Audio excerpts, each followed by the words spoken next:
Alger-la-Blanche, avec ses quartiers populaires qui surplombent la mer et son célèbre monument aux martyrs.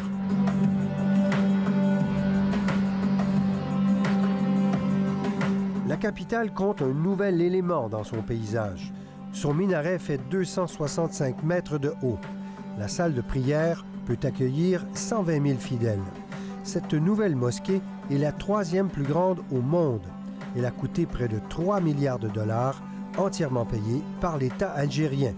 Le symbole de grandeur légué par le régime du président Abdelaziz Bouteflika juste avant son départ forcé. Le mode de vie, ou disons le confort en général, il a progressé en Algérie. Les gens vivent mieux aujourd'hui que en 1960 ou 70 ou 80. Hein.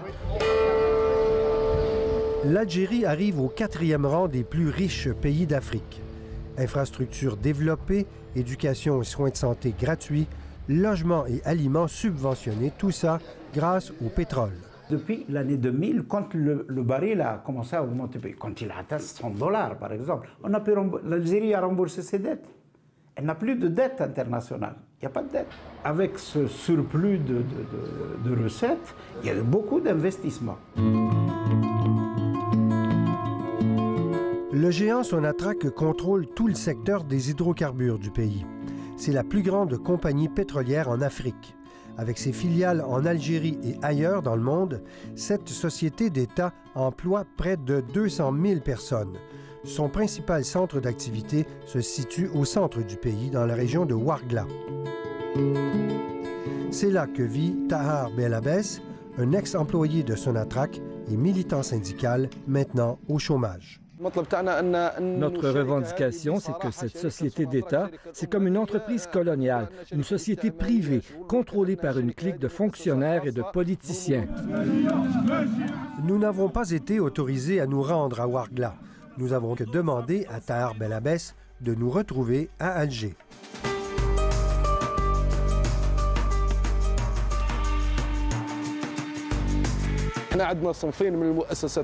Dans le sud algérien, il y a 2 catégories d'entreprises. D'abord, des multinationales associées à Sonatrach qui ne se soucient pas du droit local et des sous-traitants locaux dirigés par d'anciens militaires haut gradés qui se comportent comme de vrais esclavagistes.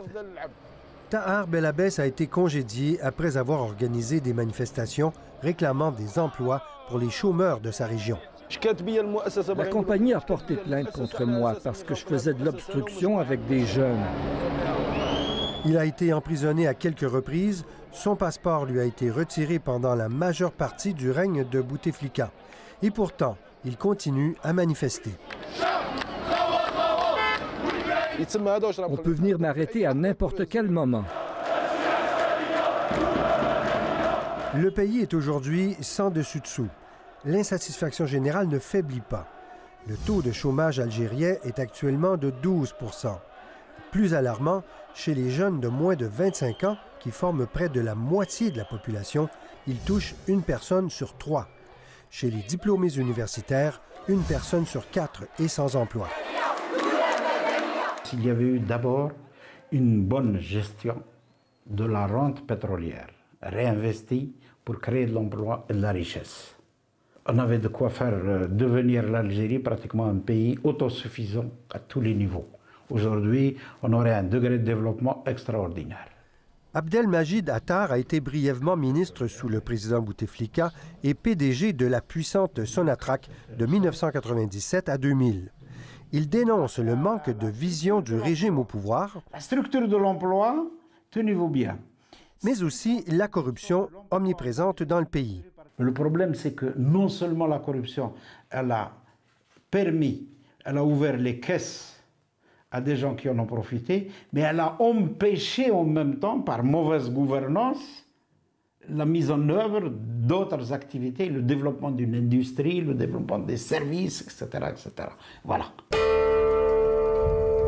J'étais menacé de mort par un ex-ministre.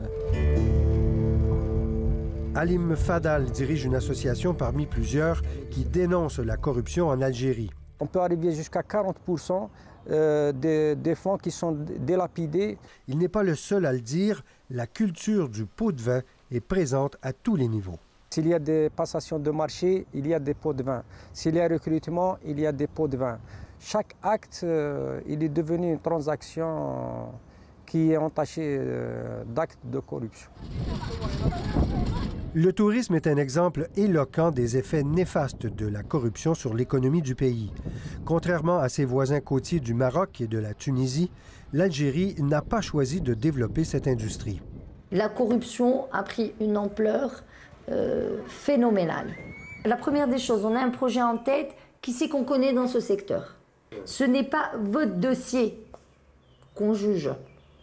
C'est la personne qui vous êtes et votre relationnel et l'argent que vous pouvez avancer. Cette agente de voyage ajoute que la très lourde bureaucratie et les déficiences du système bancaire algérien parviennent à décourager les promoteurs les plus motivés. C'est aberrant de devoir attendre 1 an et demi avant d'ouvrir un restaurant. Sauf si vous connaissez quelqu'un, parce que bien sûr, si vous connaissez quelqu'un et vous glissez voilà, une petite enveloppe, ça va aller bien plus vite. Il faut des lois strictes. Il faut une bonne gouvernance, il faut que chacun sache ce à quoi il a droit et ce à quoi il n'a pas droit. L'avenir économique de l'Algérie reste à écrire et l'exercice est en cours. Les militants pour le progrès social comme Tahar Belabès constatent que leur cause est maintenant portée par un vaste mouvement populaire qui réclame au préalable le départ de la classe politique au pouvoir. Sylvain, on voit bien la difficulté pour l'Algérie de diversifier son économie. Alors, on en est où? La situation financière du pays en est où? La situation financière du pays est très, très mauvaise parce que ses revenus baissent d'année en année, parce que depuis la chute des prix du pétrole, des prix mondiaux, évidemment, les revenus baissent énormément. Et comme c'est un pays qui dépend presque exclusivement du pétrole, bien, ces revenus n'arrivent plus à couvrir les dépenses importantes sociales qui existent en Algérie depuis toujours. Donc là, on se dirige vers vraiment un mur. D'ici 5 à 6 ans, on aura épuisé les réserves, des réserves financières importantes qui avaient constitué l'Algérie, mais qui fondent comme neige au soleil depuis les 4 ou 5 dernières années à cause de cette chute du prix. Donc, on en est là à une petite réserve qui n'arrivera pas à permettre au pays de survivre à ce rythme-là.